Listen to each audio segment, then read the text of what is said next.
OCD, or obsessive-compulsive disorder, is an anxiety disorder that is characterized by obsessions and compulsions. Obsessions take the form of intrusive and unwelcome thoughts that make the person's mind very busy or noisy. Compulsions are the actions or responses the individual experiences. These can be behavioral, for example, checking locks or hand washing, or mental. They may count to a certain number in the head, for example. Now, OCD is, of course, anxiety-provoking, but it is itself a response to anxiety and can be very tiresome and frustrating and may even affect a person's self-esteem and mood. So now we're going to link this to gaming, which may sound strange, but it's because research has found a link between gaming and OCD. Now, by gaming, I mean video games. I'm a PS5 girl myself, and I've grown up with gaming around me.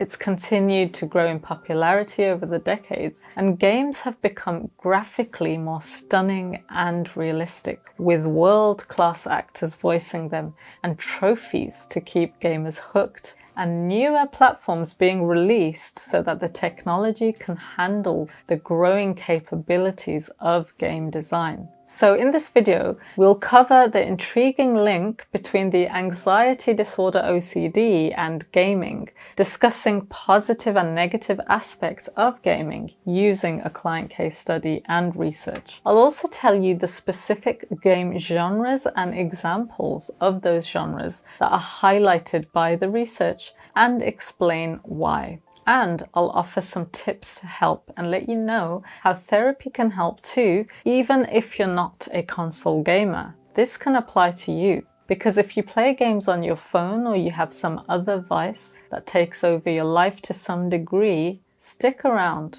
and think of your vice as we go through, and you may learn something important for you by the end of this video. I had a client, let's call him Jake. Jake and his partner Clarissa were seeing me for relationship therapy, and they've kindly allowed me to use parts of their story for this video. So Jake loved gaming so much, it became the focal point of his life. But this doesn't just happen because we love something. There's more to it, as you'll see. It was like the gaming world was his real life, and everything else he did was just inconvenient background noise that got in the way. You may be starting to understand why the couple came to therapy, or at least in part. So Jake had been into gaming ever since he could remember. A bit like me, actually. And no, I'm not going to tell you which Sega console was my first, as that would be revealing my age. Anyway, much like for me and many gamers who've grown up with games, Jake was attached. It was a part of his identity. Games were a comfort and a joy. He loved the soundtracks. It was a social bonding experience with siblings and friends, and the worlds of games were comforting and exhilarating. All things I can attest to as well. So what's the problem, you might ask? Well, we all have childhood loves, some that we can continue to do as hobbies in adulthood, but adulthood means less time for hobbies if we're being productive and progressive in our lives. Unfortunately for Jake, even though he had managed to gain qualifications and was working in his field, he was not quite at the level he had expected to be, and that Clarissa had hoped for. You see, Jake worked from home and was working for a friend, so he wasn't really getting paid the full whack. And not just this, he would play when he was supposed to be working, because he knew he was being taken advantage of. I can understand his logic to some degree here, but there's a problem. Rather than looking for a better position, one that would pay Jake what he was worth, Jake was coasting, and this was made all the more appealing by his hobby cum habit, gaming, which of course frustrated Clarissa, who wanted both of them to be advancing in their careers so they could save up and move into their own place. This became a constant source of friction and conflict, affecting them both. Jake was feeling berated, criticized, shamed, and emasculated because he felt Clarissa was acting like a nagging mother. Clarissa shunned this role and stated she didn't want to be this. She wanted a partner as well, who could contribute, provide, and be responsible. She felt angry, misunderstood, and unimportant. You know, I just thought of a really cool game. Let's see who can hit that subscribe button first. Now, research has highlighted significant links between OCD and gaming, particularly through the lens of Internet Gaming Disorder, or IGD. Researchers in the field of psychiatry and clinical psychology found that problematic gaming behaviors and OCD symptoms often co-occur. For instance, one study found that individuals with IGD exhibited compulsivity and impulsivity, as is characteristic of OCD. Another study highlighted that problematic video game use can serve as an emotional coping strategy for those with OCD. This suggests that gaming might be used to manage or escape from distressing obsessive thoughts and compulsions. And you might think this is good, but it's also important to realize that this means one does not receive help for OCD, one simply tries to avoid it by finding ways to cope. Also, psychiatric researchers indicate a significant connection between disordered gaming and some psychiatric conditions, including OCD. For example, a review of multiple studies found that OCD symptoms were present in up to 75% of individuals with problematic gaming behaviors, such as what Jake experiences. And I'll tell you more about this in a moment. For now, these findings suggest that while gaming can serve as a way to cope for some individuals with OCD, it can also worsen symptoms or contribute to the development of additional psychological issues, as seen with Jake and Clarissa's case. So understanding this relationship is essential for developing effective treatment and support strategies for those struggling with both OCD and problematic gaming behaviors. So let's review the specific games or genres associated with OCD behaviors for a fuller understanding. Now, massively multiplayer online role-playing games, or MMORPGs, are games like World of Warcraft or Final Fantasy XIV. These are just examples of the genre, by the way, so please note I'm not making any claims about any specific games that I mentioned, they're just examples. So MMORPGs often involve repetitive tasks and routines like quests, grinding and leveling up, acquiring items, and these can appeal to people with obsessive compulsive tendencies. The need to achieve perfection or complete every task can mirror OCD behaviors according to research. Simulation and management games such as The Sims or Stardew Valley are associated with OCD as well because they involve micromanagement and maintaining control over the environment, which can be particularly engaging for those with OCD who may have a strong need for order and control. First-person shooters, or FPS, like Call of Duty or Counter-Strike, involve repetition, for example,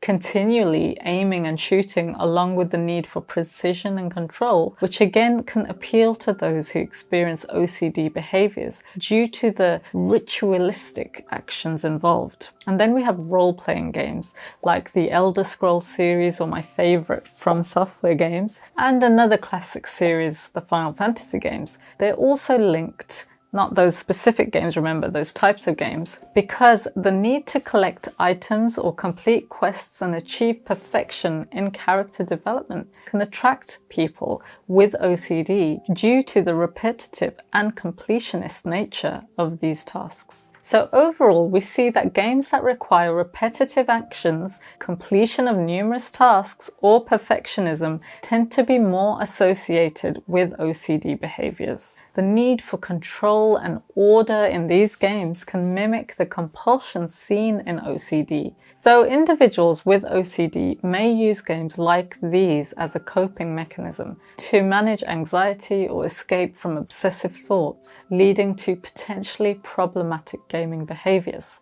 And remember, there are many phone games like Candy Crush for example, and others that also do the exact same things. And don't get me started on trophies and platinuming games. But I must highlight at this point that I'm not one of those people or psychologists who would say that films and games make people kill or act in ways that are harmful, because I'm a gamer myself. I know that games are fun, they can offer healthy escapism, they can help us unwind, we can even learn things, expand our vocabulary, for example, hear music that means something to us, bond with people and experience social interaction, and be inspired. It's a wonderful form of art and creativity. So in my view, gaming is quite the positive thing in moderation. And when it comes to those with OCD, it can also be an outlet that helps alleviate symptoms of anxiety because of the sense of control and structure provided. But this is where it can become tricky too, because it may not be just an outlet. It may be another way for someone to enact their OCD tendencies, which maintains OCD. And remember when I mentioned escapism in moderation?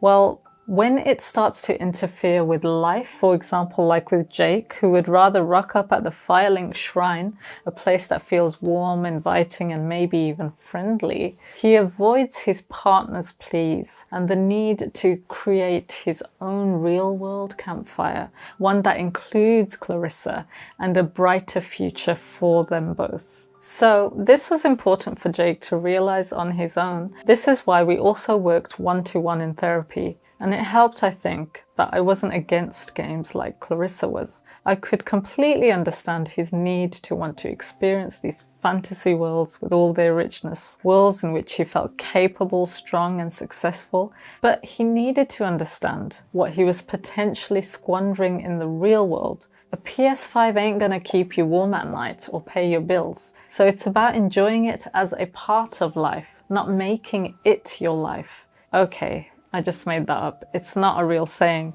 but you get the idea. So Jake was able to notice how he used gaming and the worlds it offers as a way to avoid his anxiety and worries about his actual life world. He realized he had a major quest to face in his own life. And it was way scarier than facing the black dragon Calamite in the royal wood. He had to face the things in his life that required his attention, like the worrisome search for a better job, putting himself out there in job interviews when he felt so unconfident about himself professionally. But by facing himself with Clarissa's and my support, he knew he had a party, all with their own part to play in his quest. So in therapy, Jake and I worked on his self-esteem, and you better believe I used all the gaming metaphors I could muster. I mean, I've been holding back here, and as the great Auron of Spira once said, now is the time to choose, die and be free of pain, or live and fight your sorrows. Now is the time to shape your story. Your fate is in your hand. This one really resonated with Jake, and we did indeed face his struggles. How did we do this? We used some cognitive behavioral therapy to help Jake work on his gaming obsessions and compulsions, and some deeper exploration using psychodynamic and existential therapies to help Jake understand and build his esteem up. Jake realized it wasn't either or. Gaming could remain in his life, but it didn't need to take as much space and be a distracting force. He could live to his values in the real world as well. So just as with any addiction, CBT is a game changer, and it might be enhanced with integration of other therapies depending on the needs of the individual. In the case of Jake and Clarissa, Clarissa was appreciative and recognized Jake's difficulties for the first time, as she too needed some psychoeducation about what gaming represented and meant to Jake. This understanding meant she stopped belittling him or feeling he was being selfish or choosing games over her and their relationship. She learned about the link between mental health and gaming and was able to show compassion, understanding, and appreciation, which further helped Jake with his struggles. So there are some tools and apps for those who struggle with OCD and gaming addiction. These will be placed in the description of this video. And of course, there's also the option of therapy. At Phinity, we offer CBT, which is highly effective for OCD and gaming addiction. It focuses on changing harmful thought patterns and behaviors. And then there's also exposure and response prevention, which is a specific type of CBT that's effective for OCD, helping confront and manage fears without resorting to compulsions. And we offer other therapies, as mentioned, for integration based on your needs. But I also want to offer you some tips just to try to help you manage gaming habits with OCD. So one, of course, is seeking professional help. If gaming is significantly impacting your life, do get in touch. Then there's also the idea of setting time limits. Now, you can do this with apps like Screen Time or Digital Wellbeing, and these will help you to monitor and limit gaming time. Then you can also try creating a daily schedule that includes time for gaming, balanced with other activities and responsibilities. And then there's mindfulness and relaxation techniques. So this is practicing mindfulness, meditation, or deep breathing exercises to manage anxiety and reduce the urge to play games compulsively. And of course, it's about engaging in other activities. So find other hobbies or interests that provide a sense of achievement and fulfillment. So in this video, we looked at the link between gaming and anxiety, particularly OCD, and how it affects life, including work, relationships, and self-esteem. Via a case study, we noticed the subtle ways gaming, or frankly any vice, can infiltrate and distract from life, taking us away from what we might need to focus on by keeping us stuck in a honey trap. It feels warm and sweet, but like the siren's call, it sentences us to death in some ways, because we aren't really making our lives a place in which we want to live. So if you suspect this is a problem in you or someone you know with gaming or some other thing, it's important to be brave, like Oren tells us, and get help, whether that be therapy, a support group, or loved ones. Now, also, it would be great to hear your thoughts or experiences in the comments. Do share. Remember, you can level up in life too. One way is by subscribing to us for more helpful leveling up life advice. But on a serious note, remember, if you have OCD, don't avoid it or enact it through some vice. Learn the strategies you need so that instead of being controlled by OCD and thinking you're in control, you can take real control of OCD and your life.